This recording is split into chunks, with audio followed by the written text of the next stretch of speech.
Hello and welcome if you're new to my channel, and if you're a subscriber, a warm welcome back. This video is the start of a new and ongoing home series where I'll be talking about everything that goes in the home. And how I'll do it is break it down by room. So for example, the kitchen, I'll recommend some of the best kitchen appliances. So your stoves, ovens, refrigeration, cutlery, crockery, pots and pans, silverware, glassware, the whole shebang. I'm Anesu Sagonda and I manage a luxury lifestyle management business in London. My content is largely educationally focused and geared towards people who are typically new to money or keen to explore alternate mid-lux or super brands that are a little under the radar but still heavily weighted on quality.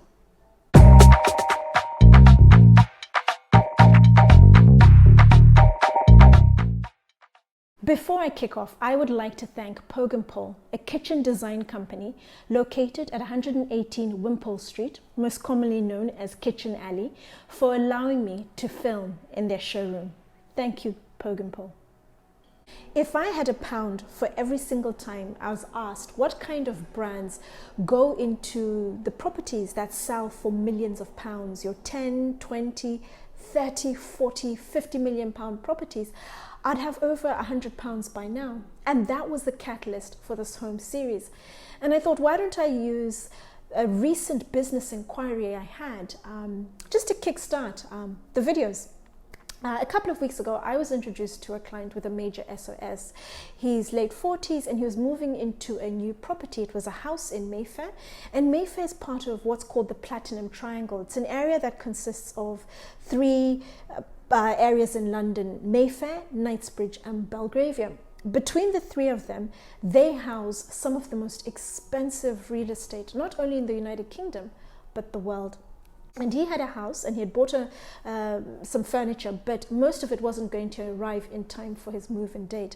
The only thing that arrived on the Saturday, the day he moved in, was a footstool and his mattress. So he had somewhere to sit and somewhere to sleep. And I was drafted in to help him with getting all his kitchen basics. Once the basics were in place, it meant the house was habitable.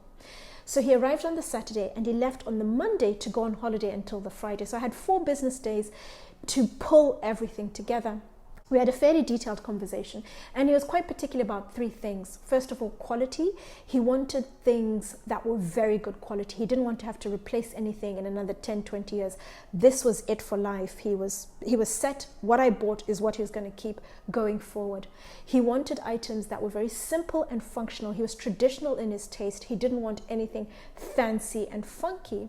And he also was quite particular about the kitchen in that he wanted kitchen appliances that he actually used. He didn't want me to just buy gadgets that are kitchen items for the sake of clutter and accumulating dust. He only wanted the items he would use.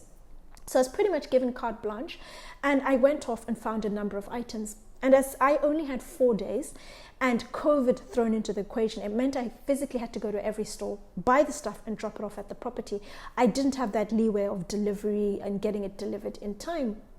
So what I decided to do is use this video as the basis of just talking you through my thought process and what I recommended for moving into his property. I have had a fair number of inquiries on my DM, particularly from viewers who are moving.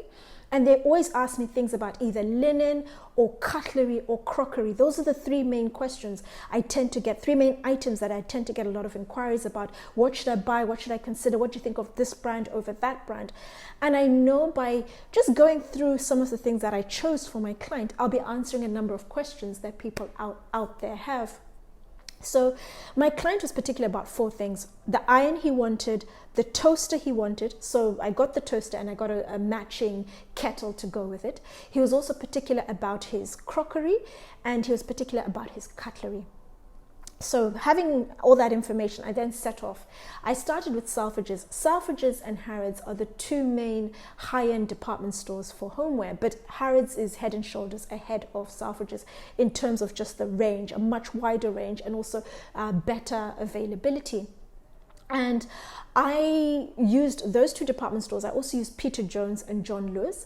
I also went to Divertimenti. Divertimenti is an absolute gold mine when it comes to kitchen utensils. It's an upmarket store and it sells a fantastic range of kitchen, a fantastic array of kitchen supplies.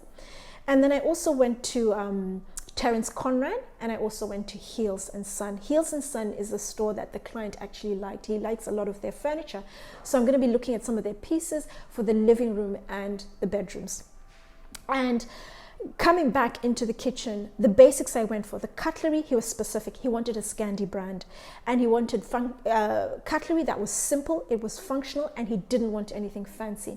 And I went with a brand called Alessi. Alessi is a very good mid-tier brand, and I went with their range called, I think it's Nuovo Milano. I'll insert a picture because I pretty much cleaned out Harrods of their stock. And I went for this particular range because of the style and the price point, the quality, and in particular the fact that it's 1810 stainless steel. At a very minimum, I always recommend with cutlery 1810 stainless steel. 1810 is the percentage of chromium and nickel respectively that's put into the stainless steel. It makes the stainless steel rust resistant. It also makes it easier to care for, and it makes it a lot more durable. Absolute minimum 1810 stainless steel. Alessi is the style and brand that the client wanted. Moving on to crockery, I went with a brand that you will always hear me talking about, not just in the mid-tier, but if you want to buy a brand, for example, the client only wanted white dinnerware, W-A-R-E. And that works well with me because I always start by recommending white to clients. White is great because you can dress it up and you can dress it down, unless you're very particular about a design you want. And sometimes clients come and they're like, I don't know, white, and particularly Villeroy and Boch, it's a great mid-tier brand. It's German, anything German is going to be amazing. The quality, the craftsmanship is going to be fantastic. And Villeroy and Boch is one of the best mid-tier brands you could ever find for price, for quality, and also ready availability. So I went for their basic, one of their basic ranges. It's called Anmut. It's a classic range they will always have, and I went for just their plain white fine bone china dinner service. I gave the client the option of the two. You have just the plain white plates, or you have the plates with the little dip in the middle. He didn't like the dip, so I went for the ones that were more of the flat white. There was also the option of the concave white. So I went for about 8 dinner plates, pasta bowls, cereal bowls, and also side plates. I threw into that equation 2 salad bowls and 2 medium salad bowls. I also put in there 1 big salad bowl. All the serving spoons, I got 2 big silver serving spoons and then a salad serving spoon, so the spoon and the fork. And I also got a big platter. That set me back about 1,000, I would say 1,600, around that mark. And that is the average price you will pay for a mid-tier dinner service. There are a number of brands. I will talk in a lot more detail about the various brands within that segment in my dinnerware service, in my dinnerware video. So that's why I went for crockery, Villeroy and Boch. I also used the glassware. I also bought the glassware from Villeroy and Boch. I had 3 options. I was either going to go for Alessi, for Rosle, their entry-level range, Venom, or I was going to go for Villeroy and Boch. I love Villeroy and Boch purely because of the 3 brands I've mentioned. It has the slightly thicker walls. Rosle tends to be quite thin, and it's more your real wine drinkers wine glasses. And my client is somebody who just wanted wine glasses. We didn't even go for white. We went for 1 wine glass, and he's going to use it for both the red and white wine. And then the water tumblers, they're going to be hand washed, but Villeroy and Boch can be machine washed. But I always recommend hand washing your glassware. Even if it does say dishwash, it lasts a lot longer if you do hand wash it. Alessi is strictly hand wash. If you put it in the dishwasher, it starts to fog over. It goes a creamy, a white misty color inside. So I went with Villeroy and Boch again for glassware. And for utensils, I went for a brand, a German brand that I always swear by. It's the absolute best when it comes to kitchen utensils. It's called Rosle. And Rosle is a pure utensils company. They don't do anything else except utensils. They invest a lot of money into research and development to ensure that the utensils they're making are the very best. So for example, their potato masher has 48 holes because after all the research, they discovered 48 holes was the ideal number of holes for a potato masher. Really nice stainless steel, again 1810, very good quality. Rosle is a brand I can assure you, you will pass those utensils to your children and your children will pass them to their children as well. Very good quality, very well made, robust utensils. You cannot beat Rosle, they're the market leaders. And then for knives, my client is somebody who's going to be cooking once a week, twice at most, and he just wanted very good quality knives and pots and pans. For knives, there are a couple of German brands I always recommend, depending on your needs and also your style. But the one I like is Wusthof, and that's what I went for. And I went for a block. The block had 8 knives, so it had every knife he typically would use as somebody who's just a normal cook and not somebody who's quite a discerning cook or a chef and would need a lot of different types of knives and possibly precision, so they'd be more inclined towards the Japanese knives. But the Wusthof block I went for had 8 knives. So there's a peeling knife, a paring knife, a tomato knife. There's also a bread knife and a carving knife. So a really good selection of knives that he would typically need for the kitchen. There's also a honing blade, so he can sharpen those. And I showed him how to sharpen the knives correctly.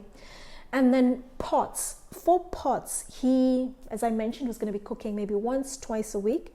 So I wanted to go for a very good quality brand. He also wanted nonstick, and I went for the very best brand in the market for nonstick. It's a Danish brand called Scanpan, and I went for their range called CTX. CTX is, I think, their second tier. The top tier is a range called Haptic, and Haptic is your commercial grade pots. They have a special non-stick lining in the middle, and they also are different aesthetically to CTX, but they're just an amazing type of pot, higher quality for somebody who cooks a lot, who wants precision, who's, you know, a very detailed cook. Whereas CTX, great range, perfect and fit for purpose for my client.